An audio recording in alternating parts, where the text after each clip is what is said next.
Hello दोस्तों, welcome to my channel exam crack जिसमें आपका स्वागत है। इस वीडियो में हम एम एस एक्सेल के बारे में चर्चा करेंगे। साइड में अब मैं एम एस एक्सेल से ज़्यादा क्वेश्चन इसलिए भी पूछे जा रहे हैं क्योंकि अकाउंटिंग से रिलेटेड सारे वर्क होती हैं वो एम एस एक्सेल में होती हैं, क्योंकि ये स्प्रेडशीट प्रोग्राम है। तो स्प्रेडशीट पर डाटा बनाया जाता है, टेबलों में, सेल में, रो में, और इसमें जोड़ना, घटाना, इंटू करना, ये सब चीज़ें शामिल होती हैं। तो ये कैसे काम करता है ये इसमें महत्वपूर्ण हो जाता है। एम एस एक्सेल की फुल फॉर्म माइक्रोसॉफ्ट एक्सेल, माने एक्सेल कंपनी बनाया सबसे पहला कब आया था? 1989 में आया था सबसे पहले। अब इसका लेटेस्ट वर्जन 2019 का है। माइक्रोसॉफ्ट एक्सेल में रो और कॉलम क्या है? अब इससे क्वेश्चन ज़्यादा बनते हैं क्योंकि सिंपल क्वेश्चन होते हैं वही पूछ जाते हैं। कॉलम क्या होते हैं? वर्टिकली, यानी अगर आपसे पूछा जाए कि एम एस एक्सेल में कॉलम क्या होता है, वो वर्टिकल होता है, यानी ऊपर से नीचे। रो क्या होता है? रो ऐसे होता है हॉरिजेंटल, यानी क्षैतिज होता है। रो ऐसे होता है और कॉलम ऐसे होता है।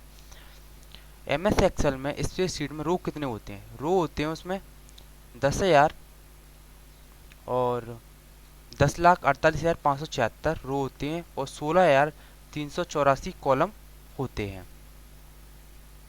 एम एस एक्सेल में सेल क्या है? अब सेल से क्वेश्चन पूछता है। सेल एक आयताकार बॉक्स होता है। सेल किसे कहेंगे? जब एक रो और एक कॉलम जिस बिंदु पे इंटरसेक्ट करेंगे उस पूरे बिंदु को सेल, उस पूरे जो क्षेत्रफल को घिरती हैं ये दोनों जो इंटरसेक्ट करके, उसे बोलते हैं सेल। सेल क्या होता है? तो इसमें सेल क्या होता है? सेल एक रो और एक कॉलम से मिलकर एक सेल बनता है।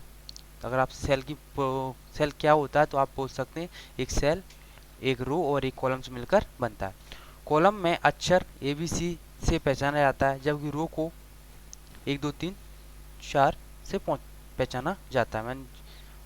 रो इस साइड दी रहती हैं 1 2 3 और इस तरफ कॉलम दिए रहते हैं। प्रत्येक सेल का अपना नाम होता है जिसे सेल पता कहते हैं, सेल एड्रेस ही बोलते हैं। और एम एस एक्सेल में कैसे जोड़ने का फार्मूला लगाया जाता है? तो फार्मूला हमेशा सेल में लगाया जाता है। सेल में हम किसी संख्या को कोई भी हो उसे सम में जोड़ सकते हैं हम, और इसे हम समझेंगे। अब आपसे पूछा जाए एम एस एक्सेल में सबसे ऊपर का जो पोर्शन होता है वो जिसमें आपका वर्कशीट का नाम प्रदर्शित होता है, आप किस वर्क पे काम कर रहे हैं, उसे बोलते हैं अपन टाइटल बार। और रिबन क्या होता है? रिबन में जो हमारे वो कंपोनेंट दिए रहते हैं जिनसे हमें वर्क करना है। ऐसे क्लिप बोर्ड में क्या कहता है? Cut, copy, paste. और अगर आपसे फॉन्ट में पूछा जाता है फॉन्ट में क्या क्या चीज़ें आती हैं, फॉन्ट में आती हैं बोल्ड, इटैलिक और अंडरलाइन। और अलाइनमेंट में आता है, इससे आप इसे जस्टिफाई कर सकते हैं।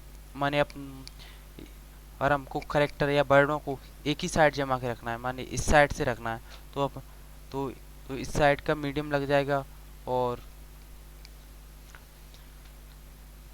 नंबर, इससे अपन नंबर दे सकते हैं ये 1 2 3। और इंसर्ट करना, डिलीट करना फार्मूला होता है। सेल्स को अपन डिलीट भी कर सकते हैं, इंसर्ट भी कर सकते हैं। कहीं पर यहाँ पर अपन सेल जोड़ना है तो इस पर क्लिक करेंगे और ऐड करेंगे तो यहाँ पर एक नई रो और नया सेल जुड़ जाएगा। अब एक्टिव सेल क्या होता है? एक्टिव सेल वो होता है जिस पर हम वर्क कर रहे हैं। और किसी सेल पर हम 2 बार क्लिक कर दी तो वो अपना एक्टिव सेल होगा, उसमें अपन कुछ भी लिख सकते हैं। और ये होता है अपना फॉर्मूला बार। इसमें फॉर्मूले में हमेशा इक्वल से स्टार्ट होता है और यहाँ पर सम। अब अब कैसे पता पड़ेगा किस किस चीज़ को जोड़ना है? यहाँ पर जो सेल है, अब A1 है, A1 माने A और A1। फर्स्ट वाला होता है वो दर्शाता है अपने कॉलम को, और जो 1 होता है वो दर्शाता है रो को। तब B वही पूरा, इसे कॉलम बोलते हैं, इसे अपन सेल बोलते हैं। अब कॉलम हॉरिजेंटल होते हैं, ये कॉलम हो गया, ये पूरा कॉलम। और रो, ये पूरी रो हो गई। इसमें रो को अपन क्षैतिज भी बोल सकते हैं, क्षैतिज होती है, क्षैतिज होती है।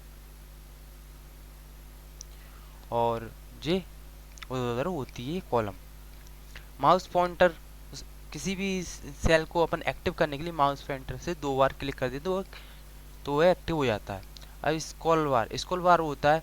अब अन्य डॉक्यूमेंट को लेफ्ट राइट खींचने के लिए यूज होता है। इसमें दो तरह के स्क्रॉल बार होते हैं, एक ऊपर से नीचे वाला, एक नीचे नीचे वाले होते हैं। अब सीट यहाँ इसी प्रकार की सीटें कितनी हो सकती है, इसमें इसी प्रकार की सीटें 255 हो सकती हैं। और यहाँ से जूम किया जाता है। आप क्वेश्चन आएगा जूम जूम के लिए ऑप्शन कहाँ रहता है, वो कॉर्नर में रहता है। ये होता है अपना मिनिमाइज, इससे अपने डॉक्यूमेंट मिनिमाइज होता है, इससे अपना फुल फॉर्म में आ जाता है। और ये इस क्रॉस के लिए होता है। और वर्कशीट विंडो कंट्रोल यहाँ से होता है, कितनी अपन को यहाँ पर कितनी वर्कशीट कंट्रोल करना है, माने यहाँ पर 2 वर्कशीट एक साथ भी खोल सकते हैं, 3 भी खोल सकते हैं, इस प्रकार यहाँ पर।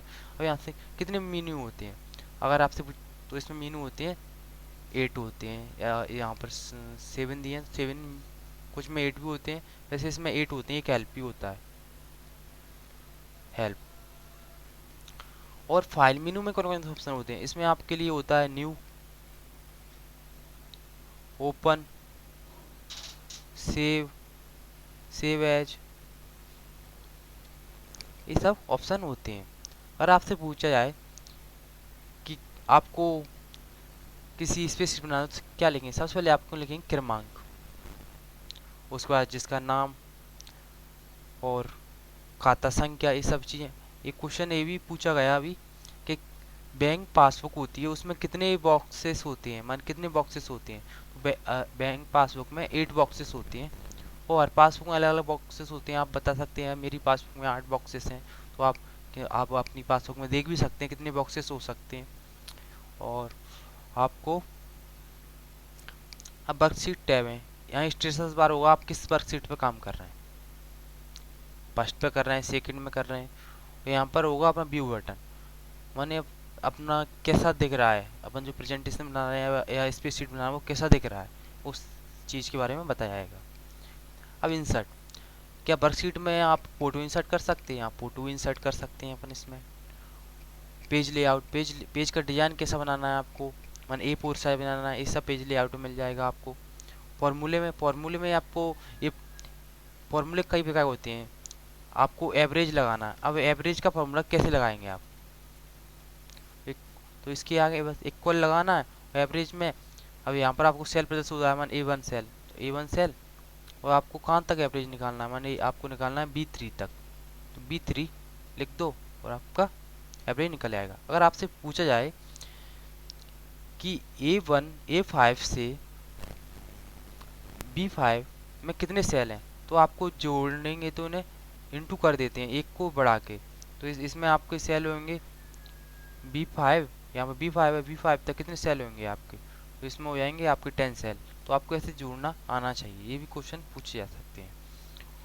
और MS एक्सेल की शॉर्ट फॉर्म जो आप कट कॉपी पेस्ट, ये सिंपल इतना डीपली पूछेगा नहीं, सिर्फ आपको रो और कॉलम के बारे में पता होना चाहिए, तथा आप डेबिट कैसे करते हैं, क्रेडिट कैसे करते हैं, ये चीज़ों के बारे में आपको पता होना चाहिए। MS एक्सेल बस इतना ही पूछ रहा है, ज़्यादा कोई डीपली अंदर जा नहीं रहा। चार्ट के बारे में पता होना, चार्ट कहीं में आता है तो इंसर्ट में आता है, चार्ट कैसे बनाएंगे।